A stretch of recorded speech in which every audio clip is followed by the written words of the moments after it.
देख रहे हैं फेस न्यूज और मैं हूं आपके साथ अनुष्का। आइए डालते हैं नजर आज की सुर्खियों पर फटाफट अंदाज। देख रहे हैं हमारा खास बुलेटिन बिग स्टोरी, जिसमें हम दिखाते हैं देश प्रदेश की 100 छोटी बड़ी खबरें जो दिन भर बनी रही सुर्खियों में। आज बिग स्टोरी में देखिए, नेपाल के रास्ते मोतिहारी में घुसे 3 पाकिस्तानी संदिग्ध, 50,000 का इनाम हुआ घोषित। बारिश के कारण आई बाढ़ से जम्मू संभाग में मृतकों की कुल संख्या हुई 43। वहीं मैंगलोर में बस स्टैंड से टकराई KSRTC बस, 1 बच्चे समेत 5 की हुई मौत और 7 अन्य हुए घायल। पीएम मोदी 13 सितंबर को भैरबी सेरांग नई रेलवे लाइन को राष्ट्र को करेंगे समर्पित। वहीं यूक्रेन पर 629 मिसाइलें ड्रोन हमले हुए, यही रूस की शांति अवधारणा, कहा इमैनुअल मैक्रों ने। पंजाब की बात करें, पंजाब बाढ़ में का सीएम नायब सैनी का भगवंत मान को पत्र, हरियाणा मदद को है तैयार। यूपी के लखनऊ में ATM फ्रॉड गैंग का हुआ भांडाफोड़, STF ने 3 आरोपी को किया गिरफ्तार। वहीं महाराष्ट्र के विरार बिल्डिंग हादसे में मरने वालों की संख्या बढ़कर हुई 17। पीएम मोदी पुतिन के बीच 1 सितंबर को चीन में SCO समिट के दौरान होगी बैठक। संबल हिंसा मामले में गठित कमेटी ने सीएम योगी को 450 पन्नों की रिपोर्ट सौंपी। हिंदू 45% से घटकर 20% हुए, न्यायिक जांच रिपोर्ट में हुआ दावा। पेपर लीक मामले में राजस्थान हाईकोर्ट ने सब इंस्पेक्टर भर्ती परीक्षा 2021 को किया रद्द। यूएस टैरिफ मुद्दा, डोनाल्ड ट्रंप कायर और बुज़दिल, कहा आप नेता केजरीवाल ने। लाडो लक्ष्मी योजना हुई लागू, हरियाणा की महिलाओं को मिलेंगे 2100 रुपए, सीएम ने किया ऐलान। वहीं पंजाब में बाढ़, उच्च रावी ब्यास और सतलुज उफनाई, गांव डूबने से हजारों लोग हुए बेघर, पठानकोट में बच्ची का मिला शव। शाहजहांपुर में सूदखोरों से परेशान कारोबारी ने पत्नी और 4 साल के बेटे के साथ की खुदकुशी, कारोबारी ने मासूम बेटे को कोल्ड ड्रिंक में दिया जहर। यूपी के बागपत जिले में चचेरे भाई ने किशोरी की कर दी हत्या के बाद उसके घर में कमरे में 1 फीट गहरा गड्ढा खोदा और शव को दबा दिया। अगली खबर प्रयागराज से, जहां प्रयागराज में 11वीं के छात्र की नृशंस हत्या के मामले में सनसनीखेज खुलासा हुआ है। छात्र की हत्या के आरोप में दादा को गिरफ्तार किया गया। आरोपी दादा ने अंधविश्वास के चलते भतीजे के बेटे को बेरहमी से मौत के घाट उतारा था और फिर हाथ पैर भी काटकर अलग कर दिए थे। इसके अलावा देश प्रदेश, क्राइम, खेल, मनोरंजन व व्यापार जगत से जुड़ी 100 खबरें बिग स्टोरी में। सरकारी कामों के लिए घंटों लाइन में खड़े रहने और चक्कर काटने का झंझट अब जल्द ही बीते दिनों की बात हो जाएगा। दिल्ली सरकार एक नई डिजिटल पहल शुरू करने जा रही है, जिससे आम जनता को जरूरी कागजात जैसे मैरिज सर्टिफिकेट, ड्राइविंग लाइसेंस और जाति प्रमाण पत्र जैसे दस्तावेजों के लिए दफ्तरों के चक्कर नहीं काटने पड़ेंगे। यह नई सेवा व्हाट्सएप गवर्नेंस के नाम से लॉन्च की जाएगी, जो तकनीक और AI के इस्तेमाल से सरकारी कामकाज को लोगों के हाथों तक लाएगी, वह भी सिर्फ एक मैसेज भेजकर। बंद घरों में चोरी करने वाले 4 चोर और एक नाबालिग को पुलिस ने किया गिरफ्तार। बीते दिन मडियाओं के नौबस्ता इलाके में घर में हुई थी चोरी। चोरों के पास से सोना और चांदी हुआ बरामद। असगर, अदनान, अफरीदी, रिजवान और एक नाबालिग को पुलिस ने किया गिरफ्तार। लगातार जुआरी और चोर गांजा तस्कर पर मडियाओं पुलिस कर रही कार्रवाई। सहारनपुर घरेलू गैस सिलेंडर में अचानक आग लगी। घरेलू गैस सिलेंडर में आग लगता देख परिजनों में मचा कोहराम। परिजनों ने तुरंत डायल 112 पर पुलिस को दी सूचना। डायल 112 पर आपकी सूचना मिलते ही मौके पर पहुंची पुलिस सिपाही ने अपनी जान जोखिम में डालकर घरेलू गैस सिलेंडर की आग पर पाया काबू। सहारनपुर के थाना देवबंद क्षेत्र में मोहल्ला जिया उल हक खरल के आसिफ के मकान में घरेलू गैस सिलेंडर में भयंकर आग लग गई। कॉलर आसिफ ने डायल 112 पर कॉल कर पुलिस को कंट्रोल रूम पर सूचना दी, जिसके तुरंत बाद मौके पर पहुंची PRV पर तैनात हेड कांस्टेबल पुष्पेंद्र, साथ ही पायल और ड्राइवर सुभाष ने जान की परवाह न करते हुए बमुश्किल आग पर काबू पाया। वहीं मौके पर मौजूद मोहल्ले वासियों ने डायल 112 इमरजेंसी सर्विस की त्वरित कार्रवाई की तारीफ। इस न्यूज के प्रायोजक है सर्वोकॉन, रखे सब कंट्रोल में। FMS इंफ्राटेक, रियल एस्टेट का भरोसेमंद साथी, सर्वोस्टेप फॉर स्ट्रॉन्ग टुमारो और अयाज परफ्यूम्स। अमेरिका से टैरिफ विवाद के बीच चीन और जापान के दौरे पर पीएम मोदी कल 15वें भारत जापान शिखर सम्मेलन में लेंगे हिस्सा। 31 अगस्त को चीन में होने वाले SCO बैठक में भी करेंगे शिरकत। टैरिफ पर तनातनी के बीच ट्रंप के एडवाइजर का बड़बोलापन, कहा भारत की फंडिंग से रूस और यूक्रेन में संघर्ष बढ़ा, यह मोदी का युद्ध। ट्रेड नेगोशिएशन के लिए जल्द भारत आएगी US डेलीगेशन की टीम, सरकारी सूत्रों का दावा, टैरिफ कम करने पर होगी बात। टैरिफ वॉर के बीच भारत का बड़ा कदम, कॉटन इंपोर्ट को 3 महीने के लिए ड्यूटी फ्री किया, एक्सपोर्ट को बढ़ावा देने के लिए बड़ा मिशन चलाने की भी तैयारी। ट्रंप टैरिफ पर केजरीवाल ने मोदी सरकार को घेरा, कहा कपास पर इंपोर्ट ड्यूटी हटाकर किसानों के साथ धोखा, उन्होंने 50% लगाया, हमें 100% लगाना चाहिए। केजरीवाल का मोदी सरकार पर अटैक, फर्जी केस में हमारे 5 नेता जेल भेजे गए, जांच एजेंसियों का दुरुपयोग लोकतंत्र के लिए खतरनाक। संभल हिंसा पर बनी जांच कमेटी ने रिपोर्ट सौंपी, कमेटी ने लखनऊ में सीएम योगी को रिपोर्ट दी। रिपोर्ट में संभल में अब सिर्फ 15% हिंदू बचने का जिक्र, 1947 में संभल में 45% हिंदू आबादी थी, अब सिर्फ 15% रह गई है। रिपोर्ट के अनुसार संभल में हिंदुओं को मारे जाने का प्लान था, दंगे के लिए बाहर से बुलवाए गए थे दंगाई, तुर्क और पठानों ने आपसी रंजिश में एक दूसरे को मारा। राहुल गांधी की वोटर अधिकार यात्रा में पीएम मोदी को गाली, दरभंगा में रैली के दौरान दी गई थी गाली, रैली के मंच से प्रधानमंत्री को कहे गए अपशब्द। दरभंगा के अतरबेल में हुई थी राहुल की रैली, यूथ कांग्रेस के नौशाद ने करवाया था कार्यक्रम।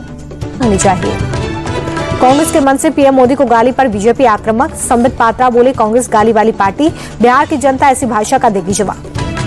पीएम मोदी पर किए गए अभद्र कमेंट पर सीएम योगी ने जताई नाराजगी, कहा कि इंडिया अलायंस नेताओं का असली चरित्र आया सामने, 140 करोड़ देशवासियों की भावनाओं का अपमान। सीएम फडणवीस का राहुल गांधी पर अटैक, कहा कि राहुल गांधी का दिमाग चोरी हो गया, उन्हें राष्ट्रीय नेता कहलाने का कोई हक नहीं। बीजेपी सांसद मनीष जायसवाल का बयान, वोटर अधिकार यात्रा में प्रधानमंत्री के लिए अपशब्द कहे गए, लोगों को एसआईआर के मुद्दे पर गुमराह करने का प्रयास। केंद्रीय मंत्री चिराग पासवान का बयान, प्रधानमंत्री के लिए अभद्र भाषा का इस्तेमाल स्वीकार नहीं, राजनीति में मर्यादित तरीके से रखनी चाहिए बात।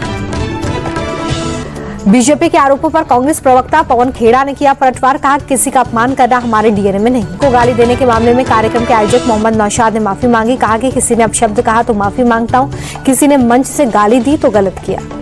1 सितंबर को पटना के गांधी मैदान में नहीं होगी राहुल की रैली के साथ खत्म होने वाली थी वोटर अधिकार यात्रा, गांधी मैदान उपलब्ध न होने के चलते फैसला। राहुल गांधी का फिर पीएम मोदी पर अटैक, बोले PM Modi Amit Shah CEC vote चोरी करते हैं, आने वाले दिनों में अनेक जगह वोट चोरी के सबूत दिखाएंगे। राहुल गांधी के आरोपों पर डेप्यूटी सीएम सम्राट चौधरी का पलटवार, कहा बिहार में एसआईआर कोई मुद्दा नहीं, जनता कांग्रेस के लोकतंत्र विरोधी चेहरे को जान चुकी है। राहुल के बयान पर जेडीयू नेता अशोक चौधरी का पलटवार, कहा कि आप जीते तो सब कुछ ठीक, दूसरे जीते तो वोट चोरी, हताशा में ऐसे बयान दे रहे राहुल। ममता बनर्जी बोली कि बीजेपी का फैलाया भाषाई आतंक बर्दाश्त नहीं, चुनाव आयोग बंगाल के अधिकारियों को धमका रहा है, कोई सर्वे के लिए आए तो जानकारी मत देना। कोलकाता में सीएम ममता बनर्जी ने की रैली, सभी डॉक्यूमेंट्स नहीं सिर्फ आधार कार्ड लेकर आए, कहा वेरिफिकेशन के नाम पर आपके नाम वोटर लिस्ट से हटा दिए जाएंगे। आदिवासी नेता शिबू सोरेन को भारत रत्न देने का प्रस्ताव झारखंड विधानसभा से सर्वसम्मति से पारित। आरएसएस बीजेपी में मतभेद से संघ प्रमुख ने किया इनकार, कहा कि हम सिर्फ सलाह दे सकते हैं, बीजेपी में सब कुछ संघ तय नहीं करता। जनसंख्या असंतुलन पर बोले भारत के हर घर में हो 3 संतान। संघ प्रमुख मोहन भागवत का बयान, शिक्षा की सामाजिक मान्यताएं एक होनी चाहिए, पढ़ाई के साथ कला, योग और खेल भी जरूरी। राजस्थान हाईकोर्ट ने 2021 सब इंस्पेक्टर भर्ती को किया रद्द, एसआई के 859 पदों पर हुई थी भर्ती।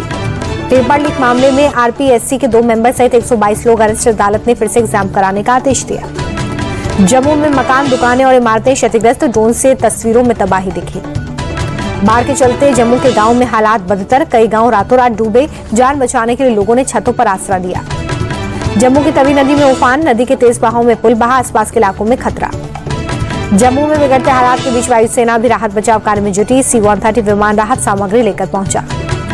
जम्मू कश्मीर के अखनूर में बुरा हाल, इंद्री गांव में बाढ़ ने मचाई तबाही, मलबा और पानी घुसने से लोग परेशान। जम्मू कश्मीर के भदवा में फ्लैश फ्लड में फंसे कई लोग, बाद में खंबे की मदद से लोगों को निकाला गया। जम्मू कश्मीर में कटरा रियासी रोड पर फिर हुआ लैंडस्लाइड, आसपास मची अफरा तफरी, जानमाल का नुकसान नहीं। चिनाब नदी में जबरदस्त तूफान से रियासी में खोले गए सलाल डैम के गेट, रियासी के कई इलाके बाढ़ की चपेट में। डोडा के भदवा में भारी बारिश के बाद अचानक आई बाढ़ से कई घर और धार्मिक स्थल तबाह। उधमपुर में जम्मू श्रीनगर राष्ट्रीय राजमार्ग पर एक ब्रिज ढह गया, पुल ढहने से जम्मू और श्रीनगर का संपर्क टूटा, इलाके के 30-35 घरों को नुकसान। जम्मू कश्मीर के सोनमर्ग में कैंपिंग करने का इलाका डूबा, नदियों का जलस्तर बढ़ने से कैंपिंग का इलाका पूरी तरह से डूब गया है। श्रीनगर में बाढ़ के खतरे के बीच झेलम नदी का जलस्तर घटा, लोगों ने राहत की सांस ली। जम्मू के साथ पंजाब पर जबरदस्त प्रहार, गुरदासपुर से डेरा बाबा नानक टाउन के आर्मी के 38 और बीएसएफ के 10 जवानों का रेस्क्यू। पंजाब के गुरदासपुर में रेस्क्यू में जुटी सेना और एनडीआरएफ नाव की मदद से लोगों को निकाला। अमृतसर के रामदास इलाके में आई बाढ़ में कई लोग फंसे, लोगों को निकालने के लिए एनडीआरएफ लगाई गई। सीएम राज सिंह सैनी ने भगवंत मान को लिखा लेटर, पंजाब को बाढ़ से निपटने में हर संभव मदद का दिया भरोसा। महाराष्ट्र के नागपुर में बड़ा हादसा, बिजली गिरने से 4 लोगों की मौत, पीड़ितों के घर पहुंचे मंत्री बावनकुले ने मदद का भरोसा दिया। हिमाचल प्रदेश के चंबा में लैंडस्लाइड से दरका पहाड़, 2 मंजिला मकान नदी में समाया। मनाली में व्यास नदी का पानी तिब्बत कॉलोनी की बाउंड्री वॉल तोड़कर घुसा। कॉलोनी में करीब 130 फंसे लोगों को सुरक्षित स्थानों तक पहुंचाया गया है। हिमाचल प्रदेश के बनाला में लैंडस्लाइड की वजह से सड़कें बंद, जेसीबी की मदद से सड़क से मलबा हटाने का काम जारी, कई गाड़ियों के दबे होने की खबर। मध्य प्रदेश के भोपाल में कई इलाकों में बारिश, IMD का अगले 3 दिनों तक भारी बारिश का अलर्ट। तेलंगाना में 2 दिनों से भारी बारिश से मची तबाही, बारिश को लेकर तेलंगाना के 9 जिलों में अलर्ट। तेलंगाना के कामारेड्डी क्षेत्र में भारी बारिश के कारण सड़क का एक हिस्सा बह गया। रांची में झारखंड विधानसभा के बाहर विरोध प्रदर्शन, विपक्ष के नेता बाबूलाल मरांडी के साथ बीजेपी के कई नेता मौजूद रहे। लखनऊ में श्रम कानूनों को आसान करने के लिए बैठक, सीएम योगी ने की बैठक की अध्यक्षता। दिल्ली यूनिवर्सिटी के छात्रों के लिए बस सेवा फिर से शुरू, सीएम रेखा गुप्ता और मंत्री पंकज कुमार सिंह ने हरी झंडी दिखाई। बस सेवा को शुरू करते हुए सीएम रेखा ने कहा कि छात्रों की बंद पड़ी बसों की चिंता न आपकी सरकार ने की और न ही कांग्रेस की सरकार ने। दिल्ली में आपकी स्टूडेंट विंग ASAP का प्रोटेस्ट, छात्रों के लिए मेट्रो का किराया हाफ करने की मांग। नेपाल के रास्ते जैश के 3 आतंकी बिहार में घुसे, पुलिस मुख्यालय से पूरे राज्य में हाई अलर्ट, आतंकियों के नाम और स्केच जारी। आतंकियों के घुसने के इनपुट के बाद नेपाल बॉर्डर से सटे जिले अलर्ट पर हैं। मोतिहारी में पुलिस का तलाशी अभियान। पटना के गदरीबाग इलाके के सरकारी स्कूल के बाथरूम में जल गई थी 5वीं की छात्रा, बाद में छात्रा की हुई थी मौत, इसके बाद बवाल। मुजफ्फरनगर में 1300 करोड़ का GST घोटाला, फर्जी ई-वे बिल बनाने वाले 2 लोग गिरफ्तार, मास्टरमाइंड अभी भी पुलिस की गिरफ्त से दूर। मेरठ में 9.5 करोड़ की GST चोरी में चीनी महिला गिरफ्तार, पुलिस ने कंपनी के डायरेक्टर को भी दबोचा। 28% की जगह 18% GST भरकर धोखाधड़ी। प्रयागराज में लकड़ू नाम के शातिर बदमाश का हाफ एनकाउंटर, 25,000 का इनामी बदमाश है लकड़ू। जौनपुर में वाराणसी आजमगढ़ हाईवे पर डंपर से कुचलकर एक शख्स की मौत, रात 12 बजे से शव के साथ लोगों ने किया सड़क जाम, काफी बवाल के बाद हटा जाम। यूपी के हापुड़ में फिर दिखा रफ्तार का कहर, तेज रफ्तार ट्रक ने टोल बूथ को उड़ाया, टोल कर्मियों को कुचलते हुए भागा ड्राइवर। यूपी के मैनपुरी में भीषण हादसा, स्कूल बस ने युवक को मारी टक्कर, हादसे में युवक की मौत। दिल्ली के न्यू अशोकनगर में स्पेशल सेल का एनकाउंटर, लॉरेंस गैंग के 2 बदमाश पकड़े गए, एक बदमाश के पैर पर गोली लगी। दिल्ली के मंडवली में चाकू से गोदकर युवक की हत्या, गणेश पूजा के पंडाल के पीछे युवक की हत्या, अब तक पहचान नहीं हुई। दिल्ली के महिंद्रा पार्क क्षेत्र से 2 अवैध बांग्लादेशी ट्रांसजेंडर गिरफ्तार, दोनों के डिपोर्टेशन की कार्रवाई शुरू। हरियाणा के चरखी दादरी में इलेक्ट्रिक सामान से भरे ट्रक में लगी आग, लाखों का सामान जलकर खाक। पालघर के विरार में बिल्डिंग का एक हिस्सा गिरने से घटना में मरने वालों की संख्या 14 हुई। मंगलवार को रात रामबाई अपार्टमेंट का एक हिस्सा ढह गया था। नैनीताल में मल्टी स्टोरी हेरिटेज बिल्डिंग में लगी आग, आग में झुलसने से एक व्यक्ति की मौत। गणेश महोत्सव का दूसरा दिन, मुंबई में लाल बाग के राजा के दर्शन के लिए भक्तों की भीड़। लाल बाग राजा के दरबार में पहले दिन के चढ़ावे की गिनती, 80 लोग चढ़ावे में आए, नोटों की गिनती में जुटे। लाल बाग राजा के दरबार में पहुंचे सचिन तेंदुलकर, पत्नी के साथ पूजा अर्चना कर बप्पा का आशीर्वाद लिया। मुंबई में अभिनेता सलमान खान के घर गणपति बप्पा पधारे, पूरे परिवार के साथ पूजा अर्चना, बप्पा की आरती भी करते नजर आए।